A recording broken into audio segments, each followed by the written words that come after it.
Assalamualaikum warahmatullahi wabarakatuh. Perkenalkan, nama saya Aulia Putri. Saya dari kelas 2B Pendidikan Geografi. Kami dari kelompok 10 akan membahas mengenai ketahanan nasional sebagai geostrategi Indonesia. Nah, yang pertama, pengertian dari ketahanan nasional.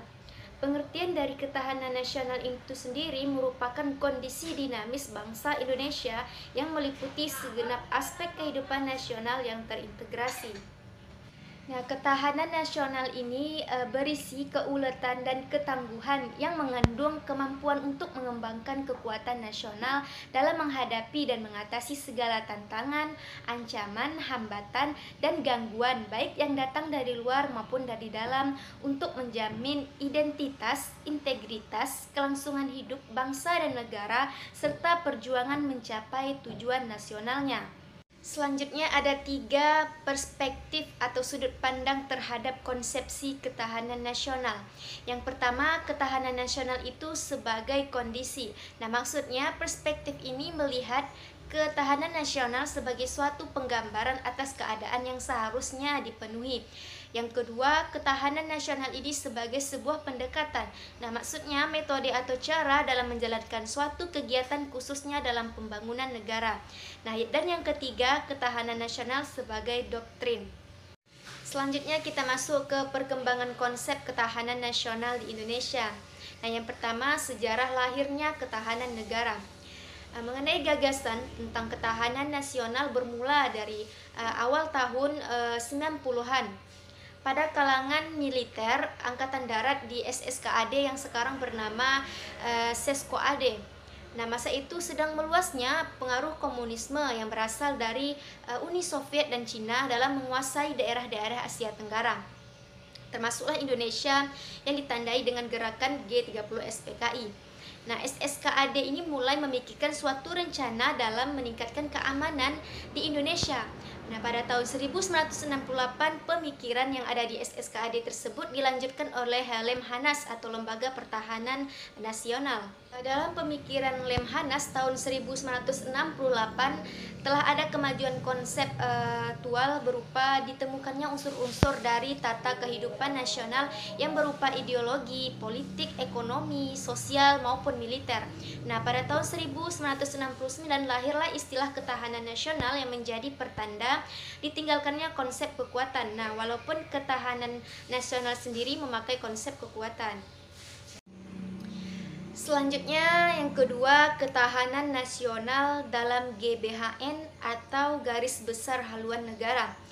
Konsep ketahanan nasional perumusan yang demikian berlanjut pada GBHN pada tahun 1978, GBHN pada tahun 1983, GBHN pada tahun 1988. Konsepsi ketahanan nasional pada GBHN pada tahun 1998 adalah rumusan yang terakhir.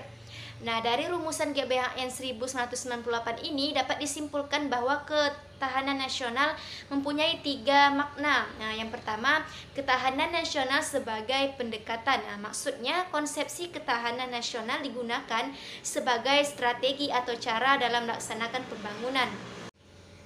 Nah, selanjutnya yang kedua, ketahanan nasional sebagai kondisi. Nah, maksudnya adalah kondisi yang dinamis yang merupakan integrasi dari tiap aspek kehidupan bangsa dan negara. Dan yang ketiga, ketahanan nasional sebagai doktrin. Maksudnya itu dasar nasional menggambarkan kondisi ideal dari bidang pembangunan. 3. Unsur-unsur ketahanan nasional. Kekuatan sebuah negara merupakan akumulasi dari faktor sebagai berikut. Sinergi antara potensi demografi dengan geografi, kemampuan militer, kemampuan ekonomi, strategi nasional, dan kekuatan nasional. Potensi demografi dengan geografi, kemampuan militer, dan kemampuan ekonomi merupakan faktor yang tangible, sedangkan strategi nasional dan kemauan nasional merupakan intangible faktor. Para ahli berpendapat tentang unsur-unsur mempengaruhi ketahanan dan kekuatan nasional sebuah bangsa ialah 1. James Leray. Unsur kekuatan nasional terbagi atas 2 faktor, yaitu penduduk dan kemampuan industri. 2. Palmer dan Perkins. Unsur-unsur kekuatan nasional terdiri atas tanah, sumber daya, penduduk, teknologi, ideologi moral, dan kepemimpinan. 3. Parakas Chandra. Unsur-unsur kekuatan nasional ini terdiri atas 3, yaitu A.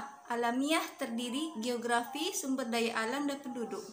B. Sosial terdiri atas perkembangan ekonomi, struktur politik, dan budaya.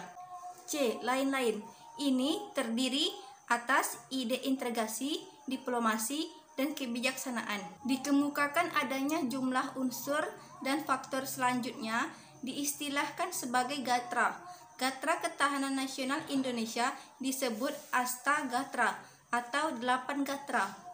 Terdiri atas Trigatra atau 3 gatra dan Pacagatra atau 5 gatra. Model Astagatra merupakan perangkat hubungan di bidang kehidupan manusia dan budaya, berlangsung di atas bumi, memanfaatkan segala kekayaan alam dicapai dengan kemampuannya.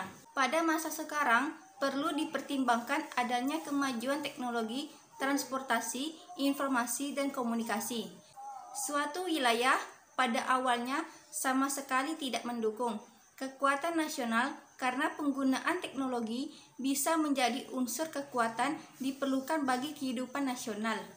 Oleh karena itu, keberadaan perlu dijaga kelestarian, kedaulatan wilayah nasional merupakan sarana bagi tersedianya sumber kekayaan alam dan modal dasar pembangunan. Hal-hal ini berkaitan dengan unsur sumber daya alam sebagai elemen ketahanan nasional adalah meliputi 1. Potensi sumber daya alam wilayah yang bersangkutan. 2. Kemampuan mengeksplorasi sumber daya alam. 3. Pemanfaatan sumber daya alam memperhitungkan masa depan dan lingkungan hidup. 4. Kontrol atas sumber daya alam. 4. Pengertian geostrategi. Geostrategi berasal dari kata geografi strategi. Geografi ini merujuk kepada ruang hidup nasional, wadah atau tempat hidup bangsa dan negara Indonesia. Strategi diartikan sebagai ilmu dan seni menggunakan semua sumber daya bangsa untuk melaksanakan kebijaksanaan tertentu dalam keadaan perang dan damai. Atas dasar pergantian sederhana, di atas bangsa Indonesia memandang geostrategi sebagai strategi dalam memanfaatkan keadaan atau konstelasi geografi negara Indonesia untuk menentukan kebijakan tujuan dan sarana-sarana guna untuk mewujudkan cita-cita, proklamasi, dan tujuan nasional bangsa Indonesia. Sekian penjelasan dari saya. Materi selanjutnya akan disampaikan oleh Dila Permata. Baiklah, saya Dila Permata akan melanjutkan materi selanjutnya. Materi selanjutnya adalah 5. Konsepsi geostrategi Indonesia. Nah, konsepsi geostrategis Indonesia ini pada dasarnya tidak mengembangkan kekuatan untuk penguasaan wilayah di luar Indonesia atau untuk ekspansi ke negara-negara lain. Tetapi, konsep strategi yang didasarkan pada kondisi, metode, atau cara untuk mengembangkan potensi kekuatan nasional yang bertujuan untuk mengamankan dan mempertahankan kedaulatan negara Indonesia dan pembangunan nasional dari kemungkinan gangguan yang datang dari dalam maupun dari luar negeri. Untuk mewujudkan geostrategis Indonesia, bangsa Indonesia akhirnya dirumuskan oleh National Defense Republik Indonesia. Nah, selanjutnya yang keenam, pengembangan konsep geostrategis Indonesia. Konsep geostrategis Indonesia pertama kali diangkat oleh Presiden pada tanggal 10 Juni 1948 di Kota Raja. Sayangnya, ide ini kurang dikembangkan oleh pejabat bawahan. Karena seperti yang kita semua tahu, Homeland diduduki oleh Belanda pada akhir Desember 1948. Sehingga kurang berpengaruh dan akhirnya setelah pengakuan kemerdekaan dari 1950 baris perkembangan politik dalam bentuk bangsa dan karakter dan bangunan yang merupakan bentuk tidak langsung dari geostrategis Indonesia seperti pengembangan jiwa nasional.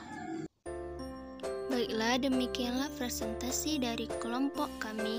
Lebih dan kurang kami mohon maaf. Wassalamualaikum warahmatullahi wabarakatuh.